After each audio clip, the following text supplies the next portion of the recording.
very warm welcome to Thorough Newspaper Analysis, which is presented to you by Lawsico. Today, we'll discuss important articles from the newspaper of 9th March 2021. We have three important articles for the day. The first one is Ensuring Trust in Electoral Process, the second is Law of Overreach, and third is Revisiting the Quota Template. So, if you are preparing for CLAT exam or any other law entrance examination, then you can definitely go through our Project Maverick course. You can enroll yourself with a very nominal fee of 100 rupees, and also you can download free study materials from here. Moving ahead, the MCQ question for the day is: when is the International Women's Day celebrated?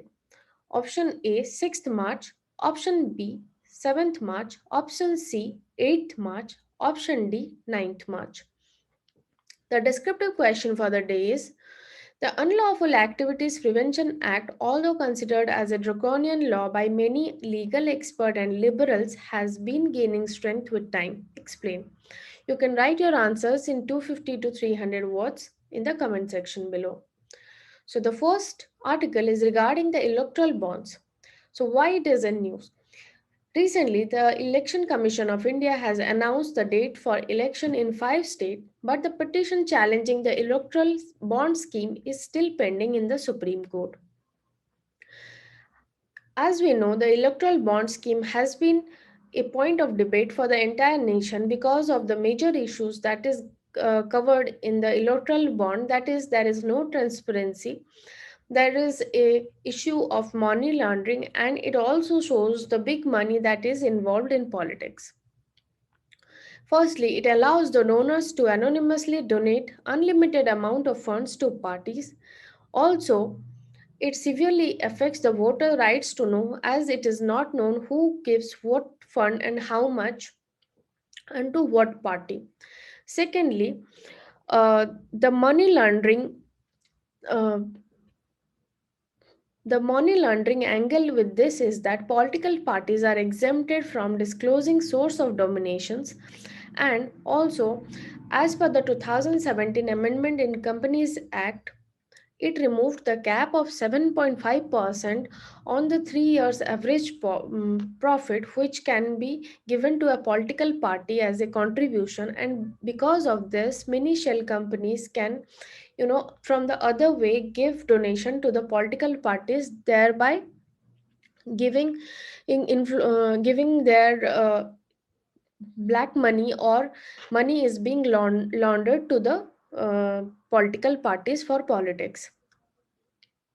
Also, this electoral bond scheme has shown the country that how much money is involved in politics and how much fundings they get. That is, it has been revealed that more than 6,500 crores of bond has been sold so far. Moving ahead, we have an article on the Unlawful Activities Prevention Act. Recently, in the Disha Ravi case, the prosecution alleged that she has links with the group Sikh for Justice, or SFJ. It has been alleged that SFJ is banned and designated terrorist under Unlawful Activities Prevention Act 1967. So, throwing light into the UAPA has been in the country since 1967. It was first introduced in 1967 in order to remove the terrorist and the unlawful activities and association associated with the unlawful activities. Unlawful activities refer to an action taken by an individual or association intended to disrupt the territorial integrity and sovereignty of India. However, in 1967, some safeguards were provided, that is, a tribunal consisting of High Court judges had to hear the banned association and decide within 6 months whether to confirm or reject the ban. Even the tribunal members could be prosecuted if they defend the association. This data shows how many cases have been registered. It shows that while Manipur registered the highest number of cases under Unlawful Activities Prevention Act UAPA, Uttar Pradesh recorded most arrests as of 2017. So, this article has pointed out on the amendment that is brought in 2004 on this, and in 2004 Prevention of Terrorism Act was repealed, and because of which these provisions were brought to the UAPL law. And under the UAPL law, organization could also be banned as terrorist. The new changes, which were very stringent in 2004, were that no judicial oversight was there, and only condition for permanent ban, that is, the government uh, the government did not have to provide any reason for its ban, and only remedy was given that an appeal to an opaque and unacceptable review committee has to be given in order to make any changes, and the committee need not make its hearing public.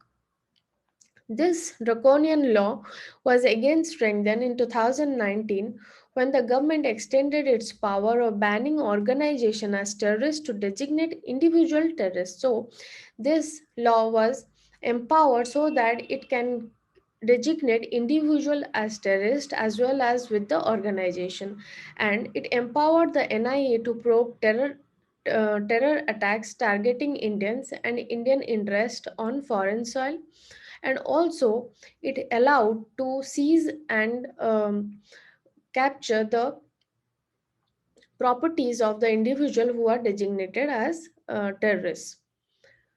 So the author is concerned about the over expanding nature of the UAPA Act and its untampered power given by the center in order to ban the organizations. Moving ahead, the last article for the day is regarding revisiting Indira Swani's ruling. The Supreme Court, while examining constitutional validity of Maratha reservations, said it will look into whether the landmark 1992 decision of 11 judge bench in Indira Swani versus Union of India needs to be revisited. So, as we know, the Maratha quota and the Patel in the Gujarat, Jats in Haryana, and Kapoors in Andhra Pradesh have been protesting to get into the social and educationally backward class and get the reservation. So, based on this, the Supreme Court has said that it will revisit the landmark case of Indra Swani versus Union of India, and it has two main constitutional questions based on this, that is whether state can declare a particular caste to be socially and educationally backward, and secondly whether state can breach the 50% ceiling for vertical quota set by the Supreme Court. In the Indra Swanik case, the Supreme Court upheld the implementation of Mandal report, and it set two criteria for reservation, that is, the community which has to be reserved should be socially and educationally backward, and secondly, it reiterated 50% upper limit for vertical quota or reservation. So, this was all for today. Thank you.